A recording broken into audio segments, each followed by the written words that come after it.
नमस्कार। राष्ट्रीय शिक्षा नीति 2020 जब से आई है, देश में शिक्षा का भविष्य क्या होगा, इस दिशा में अपने विचार सारे देश में प्रसारित कर रही है। अलग अलग आयामों पर, अलग अलग क्षेत्रों में इस पर चर्चा हो रही है और कैसे हम राष्ट्रीय शिक्षा नीति में निर्धारित लक्ष्यों को प्राप्त करें, इनका क्रियान्वयन कैसे हो, इस पर सभी भागीदार अपने अपने स्तर पर चर्चा और प्रयास कर रहे हैं।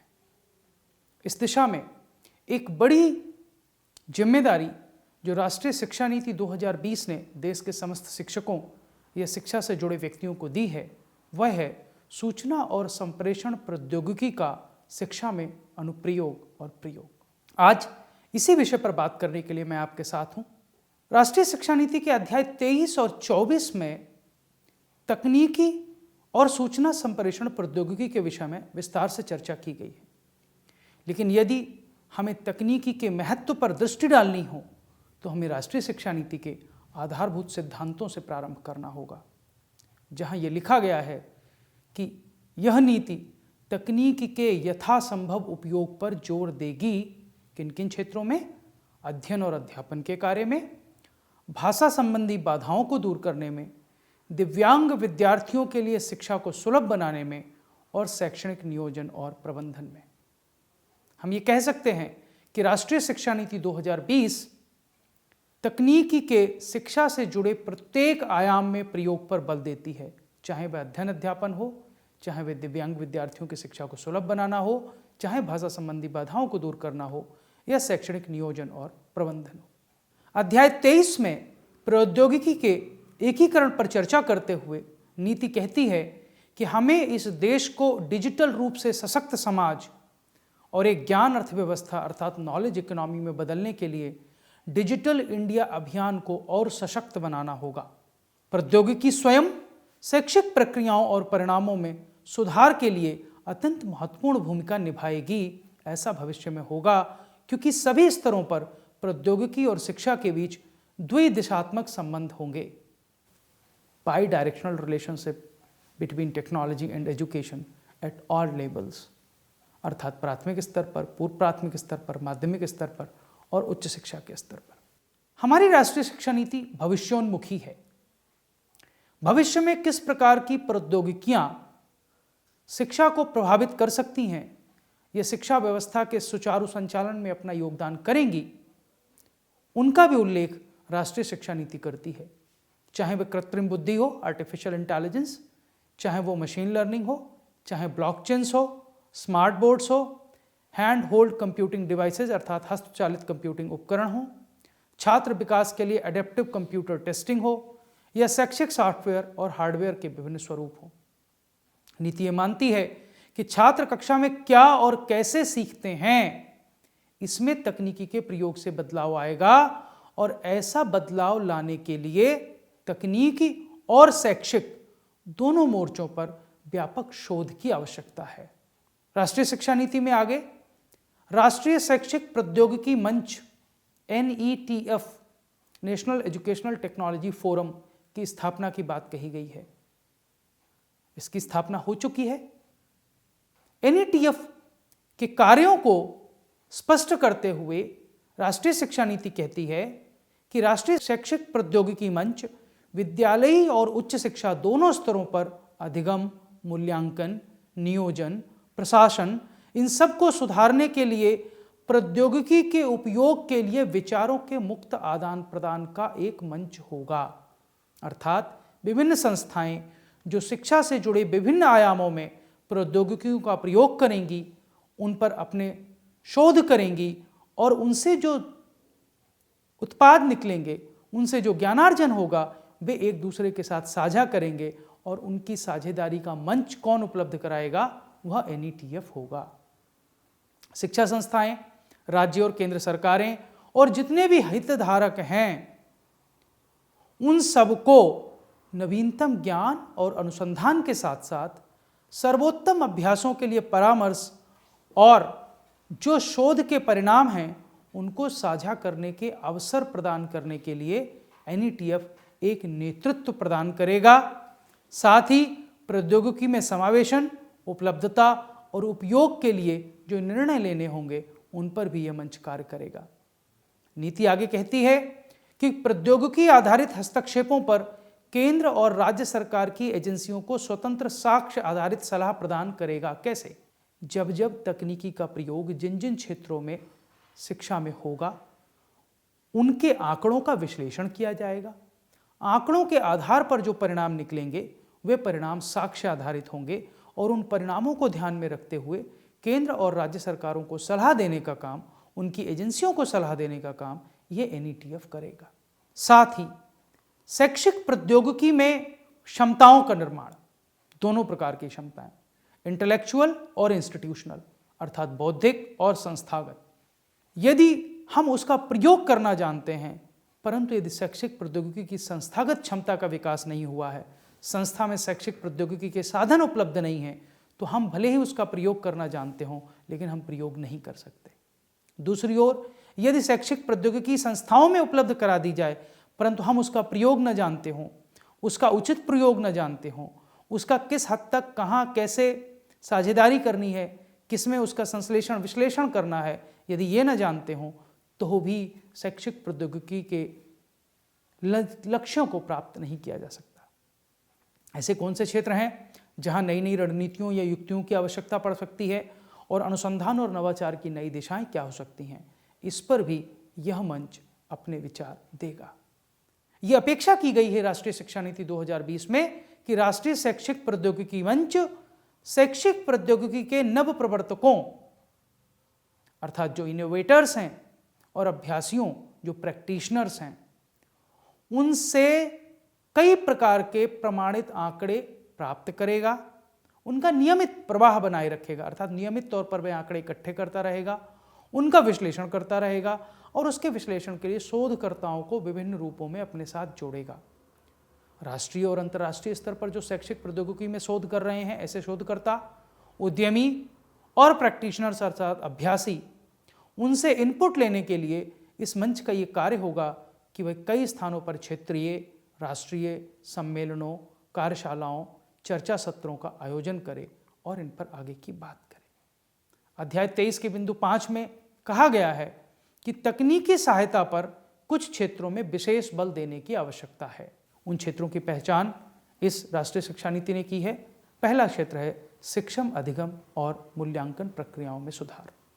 जब तक शिक्षण अधिगम और मूल्यांकन प्रक्रियाओं में सुधार नहीं होगा तब तक तकनीकी की सहायता से आगे नहीं बढ़ा जा सकता।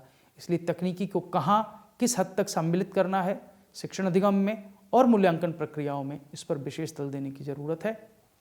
साथ ही यदि हमें तकनीकी का प्रयोग शिक्षण अधिगम में बढ़ाना है तो वह करेगा कौन?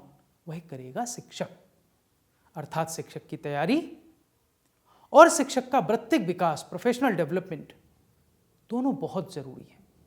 शैक्षिक पहुंच को बढ़ाना, एजुकेशनल एक्सेस को बढ़ाना, यह भी तकनीकी की सहायता से संभव है। और शैक्षिक नियोजन और प्रबंधन के बहुत सारे आयाम, चाहे वह प्रवेश हो, उपस्थिति हो, मूल्यांकन हो, इन सब से संबंधित प्रक्रियाओं को शैक्षिक तकनीकी की मदद से सुव्यवस्थित किया जा सकता है। इसके लिए राष्ट्रीय शिक्षा नीति में कहा गया है कि सभी प्रमुख भारतीय भाषाओं में सभी स्तरों के छात्रों और शिक्षकों के लिए विभिन्न प्रकार के शैक्षिक सॉफ्टवेयर विकसित किए जाएंगे और उपलब्ध कराए जाएंगे। साथ ही यह दूरस्थ क्षेत्रों के छात्रों और दिव्यांग छात्र छात्राओं के लिए भी उपलब्ध होंगे, सुलभ होंगे। शिक्षण अधिगम की सबसे बड़ी आवश्यकता ई सामग्री की है। अभी तक ये देखा गया है कि जो भी ई सामग्री विकसित होती है या जो ई सामग्री की उपलब्धता है वह अधिकांशतः आंग्ल भाषा में है, परंतु भारत बहुभाषी देश है। इसलिए यह नीति कहती है कि शिक्षण अधिगम के लिए ई सामग्री का निर्माण सभी क्षेत्रीय भाषाओं में किया जाए। इसके लिए NCERT, SCERT, CIET, CBSE, NIOS और बहुत सारे संस्थानों द्वारा विभिन्न क्षेत्रीय भाषाओं में ई सामग्री को विकसित किया जाएगा।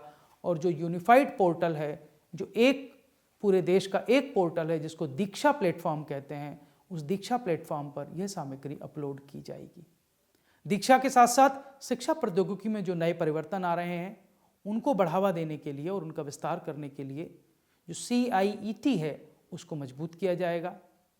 विद्यालयों में शिक्षकों को उपयुक्त उपकरण उपलब्ध कराए जाएंगे ताकि शिक्षक शिक्षण अधिगम अभ्यासों में ई सामग्री को ठीक ढंग से एकीकृत कर सकें।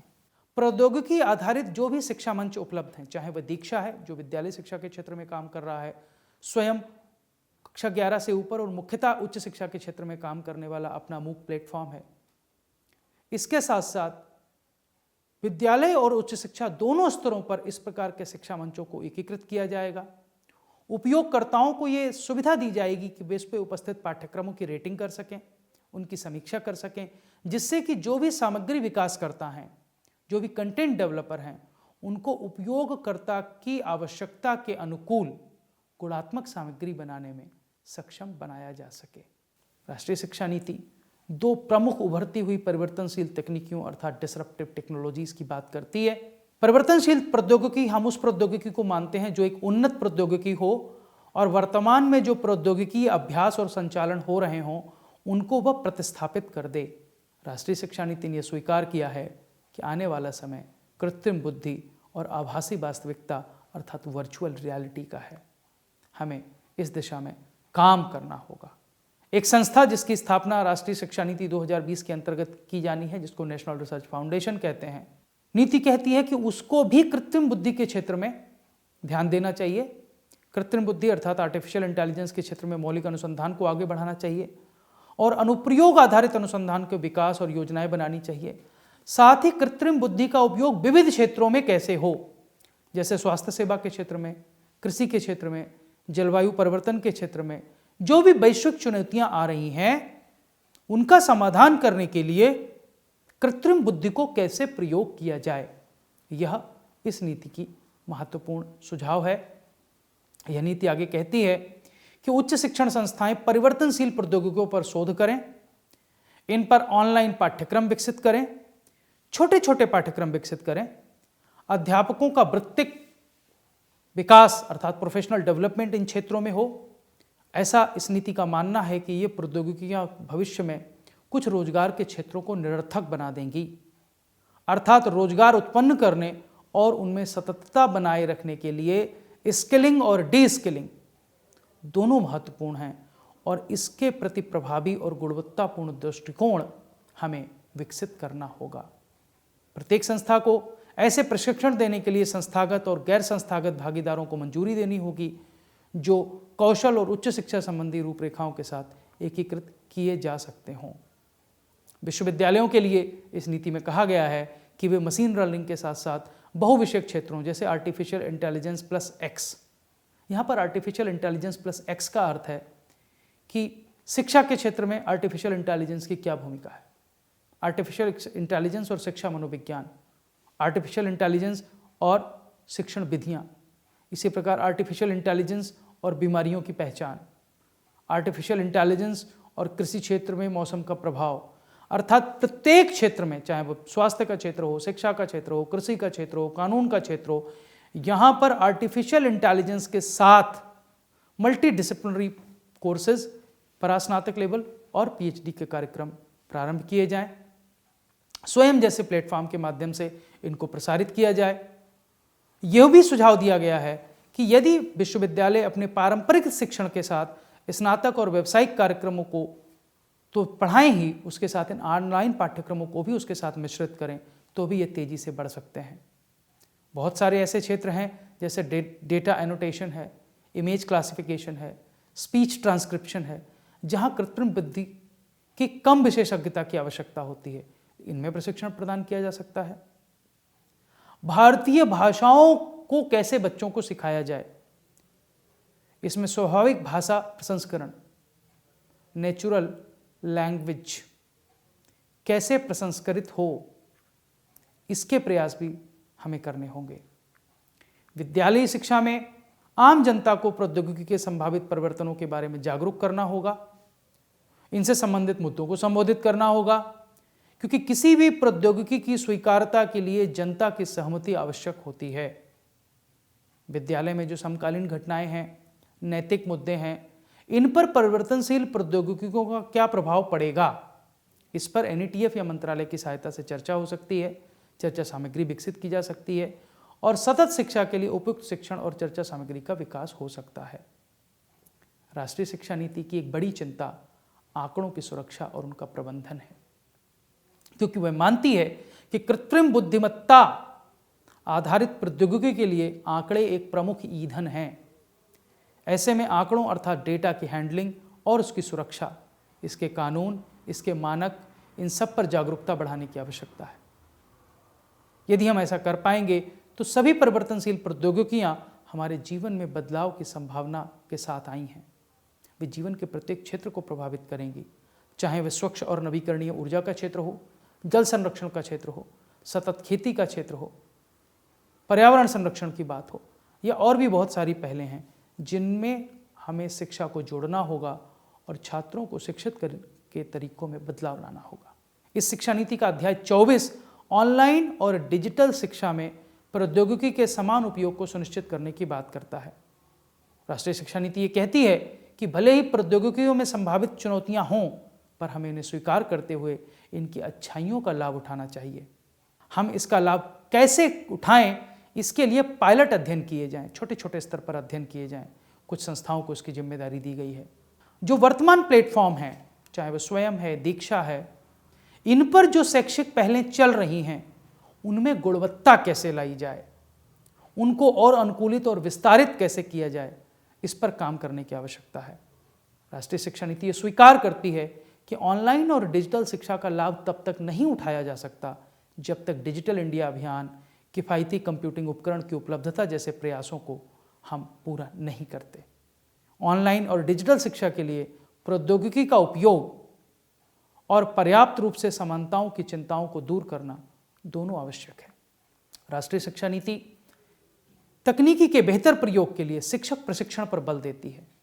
वह ये कहती है कि प्रभावी ऑनलाइन शिक्षक बनने के लिए शिक्षकों को उपयुक्त प्रशिक्षण और विकास की आवश्यकता होगी। आज देश में बड़े पैमाने पर ऑनलाइन परीक्षाएं आयोजित करने की आवश्यकता है, लेकिन इसकी अपनी चुनौतियां हैं। ऑनलाइन वातावरण में प्रश्नों का निर्माण किस प्रकार हो, कितने प्रकार के प्रश्न पूछे जा सकते हैं, उसकी सीमाएं क्या हैं, नेटवर्क में कोई व्यवधान आ जाए, विद्युत व्यवस्था में कोई व्यवधान आ जाए, कोई अनैतिक अभ्यास पनप जाए, उनको कैसे रोका जाए। ये नीति मानती है कि प्रत्येक विषय में एक ही तरीके से ऑनलाइन और डिजिटल शिक्षा प्रदान नहीं की जा सकती। जैसे प्रदर्शन कला और विज्ञान जैसे व्यवहारिक पाठ्यक्रम और विषय ऐसे हैं जिनकी अपनी सीमाएं हैं, तो वहाँ हमें कुछ अभिनव प्रयोग करने होंगे।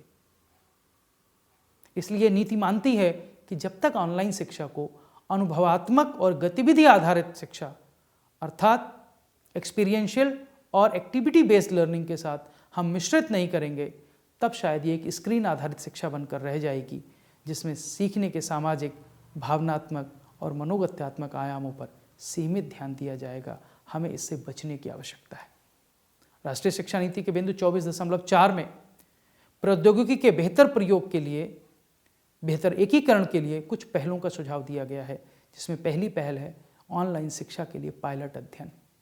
ऑनलाइन शिक्षा के क्या लाभ हैं, इसको कैसे एकीकृत कर सकते हैं, किन क्षेत्रों में जा सकते हैं, ई सामग्री का कौन सा सबसे पसंदीदा स्वरूप हो सकता है, किस प्रकार से परीक्षाएं ली जा सकती हैं, इन संबंधित सभी क्षेत्रों के लिए NETF, CIET, NIOS, IGNOU, IIT, NIT आदि संस्थाओं को ये जिम्मेदारी दी गई है कि वे ऑनलाइन शिक्षा के क्षेत्र में पायलट अध्ययन करें और उसके जो परिणाम आएँ उससे पूरे देश को परिचित कराएं, ताकि इस दिशा में आगे बढ़ा जा सके। डिजिटल इंफ्रास्ट्रक्चर को मजबूत किया जाए। शिक्षा के क्षेत्र में मुक्त, परस्पर और विकसित सार्वजनिक डिजिटल आधारभूत संरचना की आवश्यकता है। इसमें निवेश किया जाना चाहिए, जिससे कि कई प्लेटफॉर्म और पॉइंट सॉल्यूशंस विकसित हो सकें। यह सुनिश्चित करने की आवश्यकता है कि प्रौद्योगिकी आधारित समाधान प्रौद्योगिकी में तेजी के साथ कहीं पुराना न हो जाए। जितने भी ऑनलाइन शिक्षण प्लेटफॉर्म और उपकरण हैं, जैसे स्वयं और दीक्षा, उसमें शिक्षकों को शिक्षार्थियों की प्रगति की निगरानी के लिए व्यवस्था होनी चाहिए। पाठ्यक्रम के निर्माण के लिए, सीखने में खेल और सिमुलेशन के लिए, ऑगमेंटेड रियलिटी और वर्चुअल रियलिटी के लिए एक डिजिटल भंडार को विकसित किया जाए और कई भाषाओं में मनोरंजक शिक्षण उपलब्ध कराया जाए, जिससे भारतीय कला और संस्कृति का गेमिफिकेशन और इससे जुड़े ऐप्स का विकास भी सम्मिलित है। साथ ही छात्रों को ई सामग्री के विकास के लिए एक विश्वसनीय व्यवस्था उपलब्ध कराई जाए।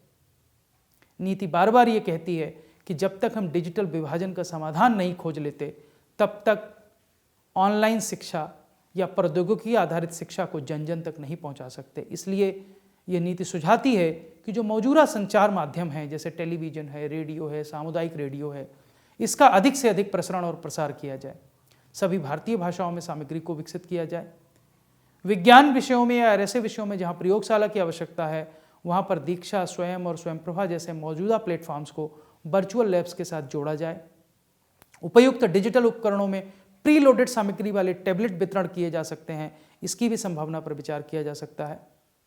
शिक्षकों के लिए प्रशिक्षण और प्रोत्साहन की व्यवस्था हो।